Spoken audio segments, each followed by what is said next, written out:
Hello friends, எல்லாத்துக்கும் வணக்கங்க. நான் உங்கள் ஈரோட்லேருந்து ஷீலா பேசிகிட்டு இருக்கேங்க. இன்றைக்கி நம்ம ரொம்ப டேஸ்டியாக சிக்கன் குழம்பு எப்படி பண்ணுறதுன்னு பார்க்கலாம். டைம் வேஸ்ட் பண்ணாமல் பார்க்கலாமா? ஓகே, ஃபஸ்ட்டு வானிலை எண்ணெயை ஊற்றிக்காங்க.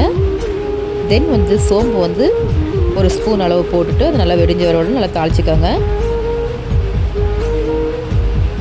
சோம்பு இதாகிட்டு பிறக்கும் ஒரு 4 வெங்காயம் பெரிய பெரிய பீஸை நான் கட் பண்ண போகிறோம். எதுக்குன்னா இது நம்ம மிக்சியில் தான் அரைக்க போகிறோம். அதனால் பெருசாக இருந்தாலும் பிரச்சனை இல்லை. ஸோ மிக்சியில் ஆட்டுறதுக்காக தான்.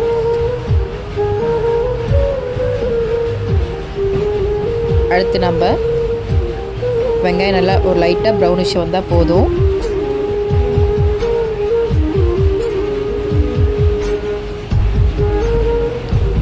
இது ரொம்ப டேஸ்டியாக இருக்கும் சிக்கன் குழம்பு. ஒன்ஸ் ட்ரை பண்ணி பாருங்கள். கண்டிப்பாக என்னோடய சேனலை பார்க்குறீங்க, சப்ஸ்கிரைப் பண்ணுங்கள், லைக் பண்ணுங்கள், ஷேர் பண்ணுங்கள்.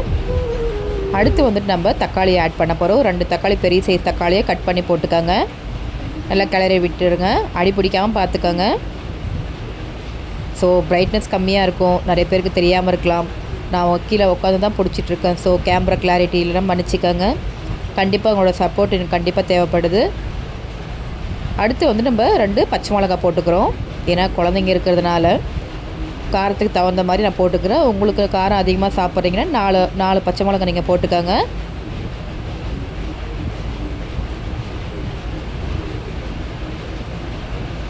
ஹை ஃப்ளேமில் வச்சு நல்லா பக்கத்துலேயே இருந்து நல்லா கிளறிக்காங்க.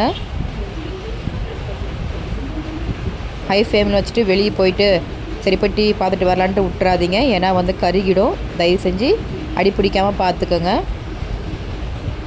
அடுத்து நம்ம ஆட் பண்ண போகிறது 1 ஸ்பூன் அளவு இஞ்சி பூண்டு பேஸ்ட்டு. இதில் போட்டு இந்த பச்சை வாசனை போகிற வரையும் நம்ம ஃப்ரை பண்ணிக்கலாம். ஒரு 5 நிமிட்ஸ் ஆகட்டும்.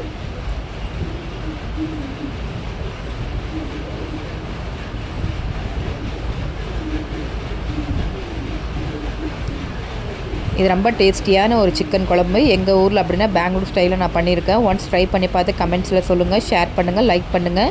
என்னோடய சேனலை சப்ஸ்கிரைப் பண்ணிக்கோங்க. அதேமாரி நிறைய பெண்கள் மீஷோவில் பார்த்துட்ருக்கீங்க. அதில் நம்மளுக்கு ஜிஎஸ்டி இல்லாமல் நம்ம லாகின் பண்ணிக்கலாம். ஸோ அதுவும் பாருங்கள். ஸோ எல்லாமே நம்ம ஃப்ரை பண்ணிக்கிட்டோம்.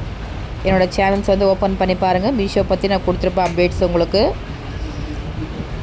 வீட்டிலே இருந்து நம்ம எப்படி தொழில் பண்ணலாம் எந்த ஒரு அமௌண்ட்டும் இல்லாமல் அப்படின்ட்டு நம்ம எடுத்து கீழே வச்சிடலாம். ஆயிடுச்சு. ஸோ அடுத்து நம்ம மிக்ஸி ஜாரில் போட்டுக்கலாம். ஆறிட்ட பிறக்கும் போடுங்க, சூடாக போட வேண்டாம். நல்லா நைஸாக அரைச்சிக்கோங்க, கொரகொரப்பாக இல்லாமல். அடுத்த ஸ்டெப்பு, செகண்ட் ஸ்டெப் இது. நல்லா வானிலை எண்ணெய் காஞ்சிருச்சு. பிரியாணி இலை, பட்டை, லவங்கம் 2 போட்டுக்கோங்க. அதை நல்லா பொரி வந்துருச்சு பாருங்கள்.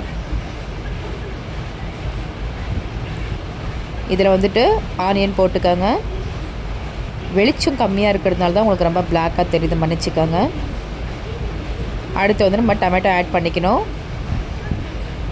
அப்படின்னா ஒரு 2 சின்ன வெங்காயமோ இல்லை பெரிய வெங்காயமோ 2 கட் பண்ணிக்கோங்க. 2 தக்காளி நல்லா மீடியம் சைஸில் இல்லை சாப்பரில் போட்டு கட் பண்ணிக்கோங்க. அப்போ நல்லாயிருக்கும். ஸோ நல்லா ட்ரை ஆகட்டும். நல்லா அந்த பச்சை வாசனை போய் ஒரு ப்ரௌன் ஷேடில் வரட்டும். ஆக்சுவலி நம்ம ஆல்ரெடி மிக்சியில் அரைக்கிறதுக்காக 2 பச்சை மிளகாய் ஆட் பண்ணியிருக்கோம். பார்த்து காரம் எல்லாம் போட்டுக்கோங்க. இப்போ நம்ம காரத்தில் இது பண்ணிக்கலாம். ஃபஸ்ட்டு நம்ம ஸ்டெப்பு இப்போ இஞ்சி பூண்டு பேஸ்ட்டு 1 ஸ்பூன் போட்டுக்கலாம். சேம் அதே மெத்தேடு தான். அதில் நம்ம அப்படியே கட் பண்ணி போடுறோம். இதில் நம்ம எல்லாமே சாப் பண்ணிவிட்டு கட் பண்ணி போட்டு இப்போ நம்ம மசாலா பொடி என்னென்ன சேர்க்கலான்னு பார்த்துக்கலாம். நல்லா அந்த பச்சை வாசனை போட்டோம். பச்சை வாசனை போனதோடனே நம்ம ஸ்டெப்பு ஆரம்பிச்சிடலாம். ஏன்னா ஸ்டெப் பை ஸ்டெப் பார்க்குறப்ப தான் உங்களுக்கு என்னென்ன பொருள் நம்ம போடுறோன்னு தெரியும். கடைசி வரையும் சேனலில் ஸ்கிப் பண்ணாமல் பாருங்கள்.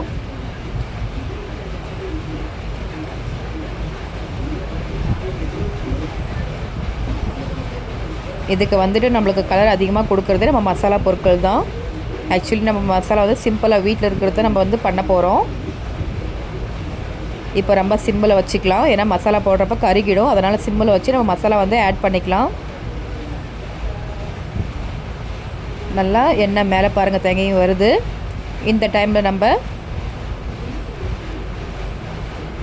இப்போது ஃபஸ்ட்டு மஞ்சள் தூள் 1 ஸ்பூன் போட்டுக்காங்க. 1 ஸ்பூன், ஒரு 1/4 ஸ்பூன் போட்டுக்காங்க. அடுத்து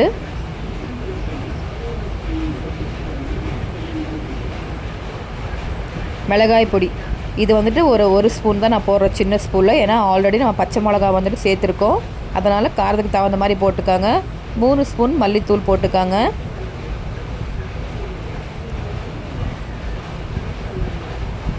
ஒரு ஸ்பூன் அளவு கரம் மசாலா ஆட் பண்ணிக்கோங்க. இது எல்லாமே நல்லா கிளறி விட்டுக்கோங்க. இது வந்து லோ ஃப்ளேமில் வச்சு பண்ணுங்கள், இல்லைன்னா தீஞ்சிடும். ஸோ நல்லா பண்ணுறப்ப உங்களுக்கு அந்த பச்சை வாசனை போய் உங்களுக்கு ஸ்மெல் வர தெரியும். நான் வந்துட்டு 1/2 கிலோ சிக்கன் எடுத்திருக்கேன். நம்ம ஆனியன் எவ்வளோ போடுறோமோ அவ்வளோ நல்லாயிருக்கும். சிக்கன் கிரேவிக்கெல்லாம் சூப்பராக இருக்கும். அதேமாதிரி பிரியாணி பண்ணாலும் ஆனியன் நல்லா சேர்த்துக்காங்க. இந்த சிக்கன் குழம்பு வந்துட்டு சிக்கன் கிரேவி சிக்கன் குழம்பு வந்துட்டு சப்பாத்தி, ரைஸு, பரோட்டா, இட்லிக்கெல்லாம் சூப்பராக இருக்கும். ஒன்ஸ் ட்ரை பண்ணி பார்த்து சொல்லுங்கள். இப்போ நம்ம வந்து ஒரு 1/2 கிலோ சிக்கன் வந்து க்ளீனாக கழுவி வாஷ் பண்ணியிருக்கோம். அதை நம்ம போட்டுக்கலாம். இப்போ அந்த மசாலாலாம் அதில் ஆட் ஆகிற மாதிரி நம்ம ஃபுல்லாக கிளறிக்கலாம்.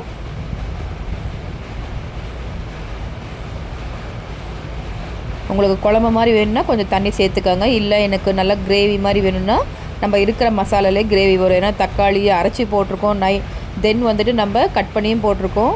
தென் கறியிலையும் வந்து தண்ணி விடும். நல்லா கிரேவி மாதிரி உங்களுக்கு வரும். ஒரு 10 நிமிஷம் மூடி வச்சிடலாம். அடுத்து பாருங்கள், சிக்கன் நல்லா கொதிக்க ஆரம்பிச்சிருச்சு. இப்போ நம்ம அரைச்சி வச்ச மசாலா வந்து நம்ம ஆட் பண்ணிக்கலாம். மிக்சிலேருந்து நான் மசாலாவை ஆட் பண்ணுறேன். இந்த மசாலாவை நல்லா எல்லாத்துக்கும் மிக்ஸ் ஆகிற மாதிரி நல்லா மிக்ஸ் பண்ணிக்கோங்க. அடுத்து தேவையான உப்பு சேர்த்துக்கோங்க. உப்பு சேர்த்து நல்லா கொதிக்க விடுங்க. கல்லுப்பு ஆட் பண்ணாலும் சரி, கல்லுப்பு பார்த்து போடுங்க. நான் கல்லுப்பு தான் போட்டிருக்கேன், அதனால் பார்த்து கல்லுப்போ இல்லை தூளுப்போ ஆட் பண்ணிக்கோங்க. நல்லா கிளறி விட்டுட்டு ஒரு 10 நிமிஷம் மூடி வச்சுருங்க. ஹை ஃப்ளேமில் வச்சு மூடி வச்சுருங்க. கண்டிப்பாக எல்லாேருக்கும் என்னோடய சேனலை பிடிக்கும்னு நினைக்கிறேன். இப்போ தான் க்ரோத் ஆகிட்ருக்கோம். ஸோ சின்ன சின்ன வீடியோஸோ ஷார்ட்ஸோ என்னோடய சேனலில் பாருங்கள். தென் எப்படி பிஸ்னஸ் பண்ணலாம், எந்த மாதிரி பண்ணலான்னு உங்களுக்கு சொல்லித்தரேன். தென் சிக்கன் வந்து பாருங்கள் நல்லா வெந்துருச்சு, நல்லா கொதிக்க ஆரம்பிக்குது. இப்போ நம்ம தண்ணி வந்து ஆட் பண்ணிக்க போகிறோம். நம்ம மிக்சியில் அரைச்ச தண்ணியை வந்து நல்லா தண்ணி போட்டு 1 கிளாஸ் தண்ணியை ஊற்றி நம்ம தண்ணி வந்து ஆட் பண்ணியிருக்கிறோம். போதும்.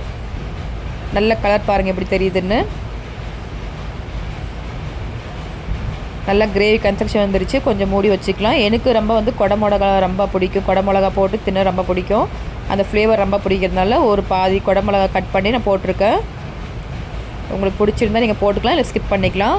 தென் வந்துட்டு இதெல்லாம் இப்போ பண்ணுறப்ப நல்லா கொதி வர்றப்போ உங்களுக்கு அந்த கலர் தெரியுது பாருங்கள். நல்லா கொதி வருது, நல்லா கறியை வெந்துருச்சு. உங்களுக்கு 70% வெந்துருச்சு பாருங்கள்.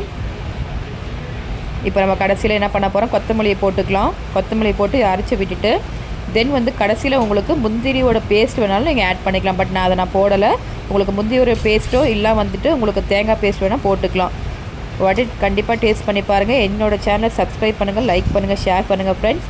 எதனா உங்களுக்கு டவுட் இருந்தால் கமெண்ட் பாக்ஸில் கமெண்ட்ஸ் பண்ணுங்கள், லைக் பண்ணுங்கள். ஓகேங்களா? அவ்வளோதான் ஃப்ரெண்ட்ஸ், சிக்கன் வெந்தாச்சு. வாங்க குடும்பத்தோடு சாப்பிட்லாம். சிக்கன் கிரேவி ரெடிங்க. சப்பாத்தி சாப்பிட்றலாமா? 2 சப்பாத்திக்கு சிக்கன் கிரேவி ரெடியாச்சு. ஓகே ஃப்ரெண்ட்ஸ், எல்லாத்துக்கும் தேங்க்யூ. என்னோடய சேனலை பார்த்தவங்களுக்கு எல்லாத்துக்கும் நன்றி. வணக்கம்.